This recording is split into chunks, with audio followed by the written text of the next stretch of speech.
number 36, Brady Tkachuk, clocking in there with the Ottawa Senators. He ranked 43rd last year, so up 7 spots from just a year ago. And before that, he was unranked. So congrats to him on an incredible season, scored a career-high 37 goals, and it was his 3rd straight season of 30 or more goals, which is actually tied for the 3rd most such seasons in franchise history. He's the captain. He's a force to be reckoned with on the ice.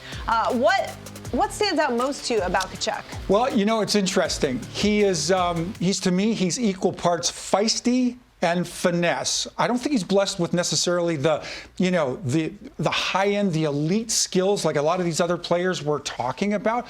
But Brady Tkachuk gets there and posts similar totals by virtue of guts, determination. He's just a really determined individual, not the least bit shy to shake off the gloves as a captain if that's what the moment requires. Here's another interesting way to analyze a Brady Tkachuk and the input, the impact that number 7 has. 30 goals, 100 penalty minutes in each of his last 3 years. Wow. There's only one other player in the NHL to do that, Jamie. Any ideas? No. How about brother Matthew? No way. True story. Brady Tkachuk, an important cog in this improving Ottawa Senators roster. Those Tkachuk brothers, man. They're nuts.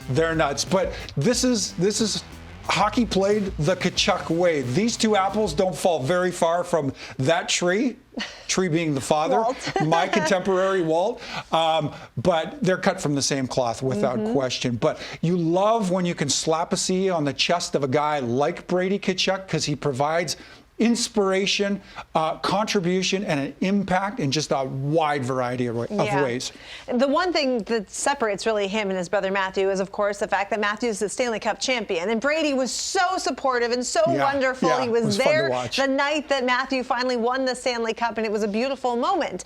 However, Brady is staring down a tall task in Ottawa just to get into the playoffs. The Senators have been in the midst of a rebuild for a decade almost now. It's been a long time. So what's the first step that needs to happen for them to get closer? I think they've really got to bolster this decor, in my estimation. Remember, go back a couple of years in time. We're looking at this Ottawa roster, given the way they're built on the blue line, given their goaltending, and then certainly, I think their strongest asset or sector of their roster being that rather deep, rather dynamic forward core, but where the decor is concerned, it's almost like they've taken a bit of a step backward. They can score with some of the best in the league, had trouble defending in the recent past. So in my estimation, the ability to dress out a deeper decor and the ability to defend better as a club will go a long ways for these Ottawa Senators. And perhaps having a Vezina winning goaltender might help with Linus Ullmark. This is my point. Entering the fray. We shall see.